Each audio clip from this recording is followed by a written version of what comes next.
Hi guys, and welcome back to the channel in Thailand with Toon and Lee and Clop and Spoon. So I know this is a goat update video. The reason that these two are making an appearance, they're both on the chains because the goats are out. We let them out about half an hour ago, and although I don't think Clop would do any damage, it looks like he does want to play with them, and we don't want them charging around because they're on leashes and they could probably damage themselves if they bolt quite quickly. So Clop's on his chain. Spoon, who only knows what she would do. She normally can't be bothered with anything or anyone, but she is a dog of mystery. So better safe than sorry. Gang is not on the chain for two reasons. One, she's never here anyway, and even if she was, she's about as dangerous as a bloody potato. So she's not going on the chain. Now, I'll take you around to where the goats are. It's only the second time that we've let them out, and we've got them on little rope leashes, and apart from the odd tangle now and again, it's working really well. We haven't put them actually started integrating them into the farm. The main thing is we're really getting them used to us to them, get them used to around their house. So their house is here. So the first time we just took them out over there. Toon and I sat under the eucalyptus for an hour, and then today we brought them out here, so they can still see where their home is.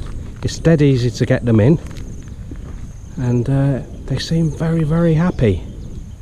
Haven't stopped eating. They've only been here about, I don't know, half an hour, and steady progress, namely because of my goat, Superstar Hoover.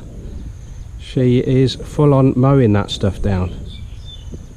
So a little bit of a few bits and bobs that we've noticed, and since we've had them in the short time. First of all, goats don't eat everything. That's a myth. They're quite fussy. Now I do realise that if they were penned up or confined into an area and they didn't have much variety of food or a lot of food there, they would eat just about anything growing.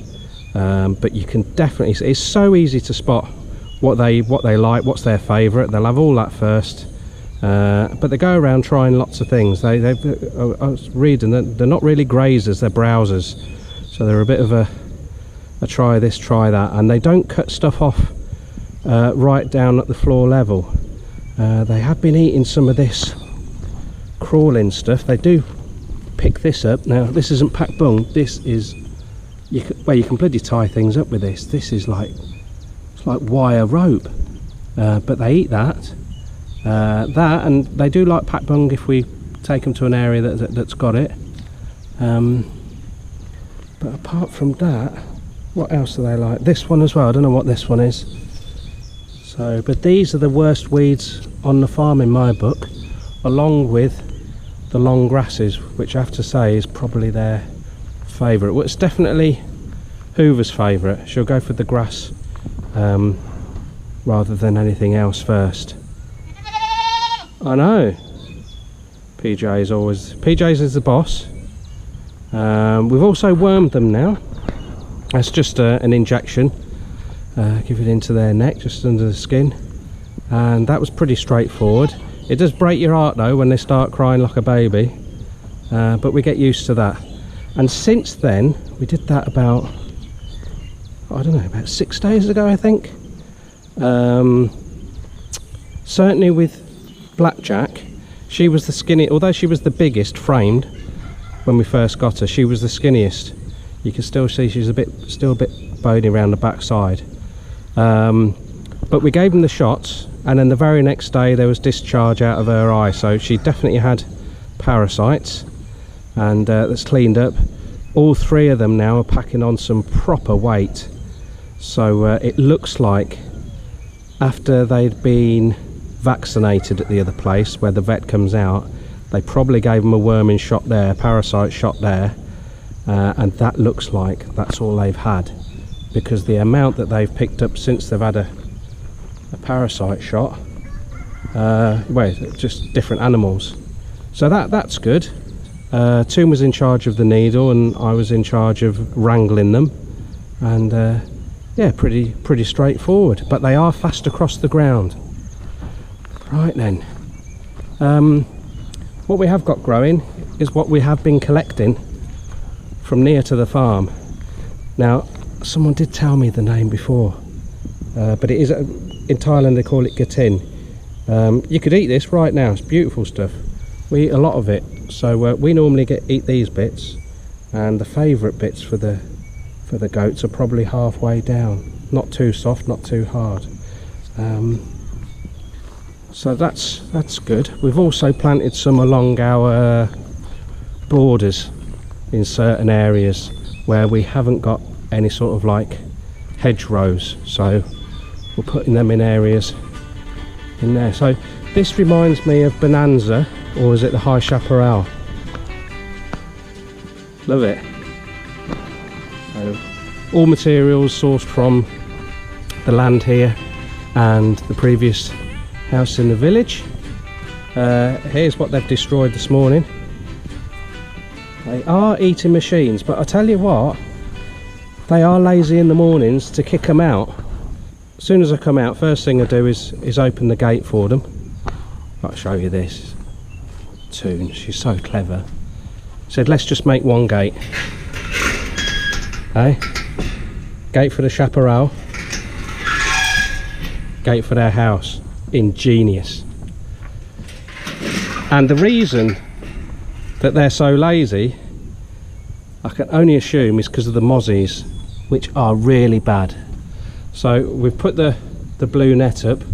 We have run out of blue netting, so we've put that one up there, but you still get plenty in here. So the previous place, they always had like a little smoke going underneath their goat house, so we've been using mozzie sticks, and you just get sort of like a few bits and bobs to burn, and then put a load of weed on them and smoke the mozzies out like that. But you can hear them hopping around, and that tells you that the sticks have gone out or have burnt off. So they don't cry at night, but you can tell if they're getting a bit agitated from the mosquitoes. So I think they like a lay-in. So they normally, I suppose they get out of bed about 8:30, 9 o'clock. But if Toon nips out and gets some gatin, as soon as they hear the motorbike, they're out here and they are crying for their food. Out into the chaparral then, and this is the leftovers from this morning, and they've eaten quite a bit of it. There was loads of it, so they've eaten most of it. It's just that when it starts getting a little bit old, if they start to get full, then they switch off a bit. They don't eat all day non-stop, as some people would have you believe, and they're starting to get into stripping the bark off the gatin as well. They're getting into that, whereas when we first started feeding them here, they weren't stripping it off. What I've been doing then is, as we replace this lot with new feed, we throw it over here for a day or two. It'll crisp up there, and then I break it down and pop it all there, and that is going to be used for my biochar. Big bits, can't really use them for building stuff, so they're going to be used for charcoal. They're quite good, zero waste. What I did see one guy on YouTube that's got some goats in Thailand, he's come up with the idea, when you get these heavy rains and the soil gets soft, start putting some of the gatin sticks just straight on the floor. So I just started that about an hour ago, just breaking some dry ones up and popping them there, so their hooves can stay off any wet soil. It's not wet here, but under here where you get some shade, and of course the vegetation drops, I have to rake that out. But really, each day, less than about half an hour is taken up with the goats. I spend longer with them because we do like a chit chat. But good for our first attempt. Very happy with that. They're off the floor. They love being off the floor. But the odd time they'll have a little kip on the floor, actually on the ground as well. Look at Hoover, still in the long grass. Good old girl.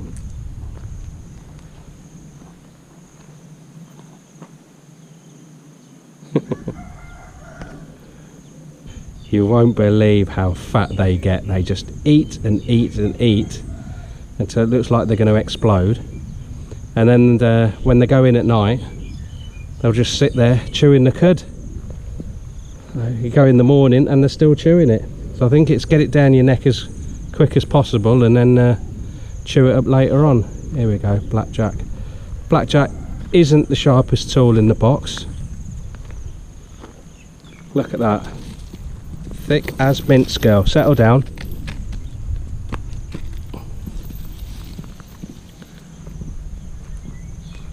Now this sort of like a lame attempt at tethering, it's just for now. We will be fencing areas. There was a guy in the Rural Life Thailand Facebook group that we're in, and he's just started integrating his goats with his farmland and putting them out to pasture using a temporary electric fence, quite cheap as well, and then he just moves that round every so often. I think that's the way to go for us.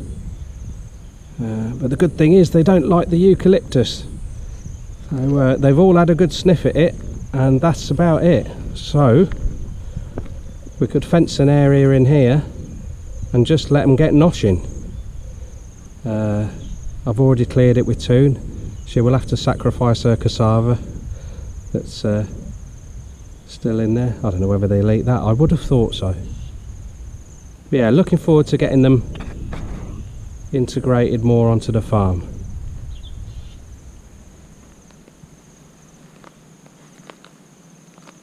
I've been trying to come up with a negative of actually keeping goats, and honestly I just can't think of one. They're so much fun, really good entertainment.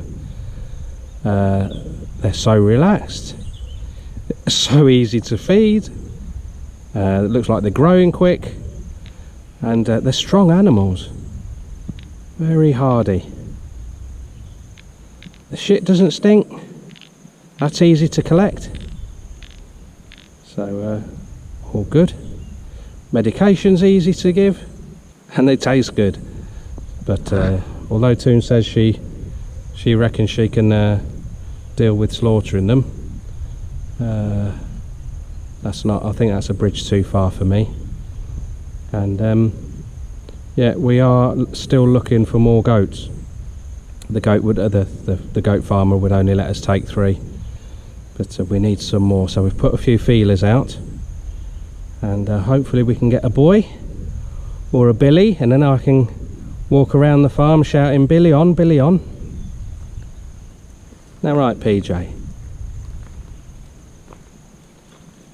likes to do the Hulk smash on the other 2 sometimes. It looks ferocious, but it's just really like a pecking order.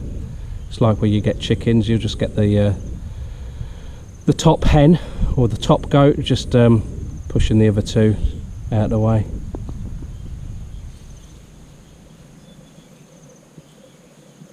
But good, they don't get stressed. If they get a bit stressed when you move them, as soon as you walk away from them, that's it. If they've got food there. But they do like being together. You've got to tether them so they can get right next to each other. If not, then they will start bleating. I wouldn't say that they're as tame as other goats that you see on YouTube when other people are farming goats, but they've probably had them from newborn, whereas ours are a few months old. Although they're still growing, you know, they are a fair few months old, and it's taken them a little while to get used to us. In the evenings, I suppose, as the light starts to go, they come a little bit closer to you, and you can get a quick grope. But apart from that, no, you try and stroke them. They're not having it. But they all come up and take food out your hand. So I think that's it. Toon's popped out, and I'll just spend half an hour with these, chilling. It's really nice just to spend some time just relaxing and watching your goats. I can tell already. I think we're going to end up with about 5,000. Of course, if we do that, I'll have to build my goat ship. All you guys that have been following us over the years, very impressed with my DIY skills too. So to see us take on an epic challenge of creating a goat ship for about 5,000 goats, that might be a series worth watching. Right then, Billy on. Ta-da for now.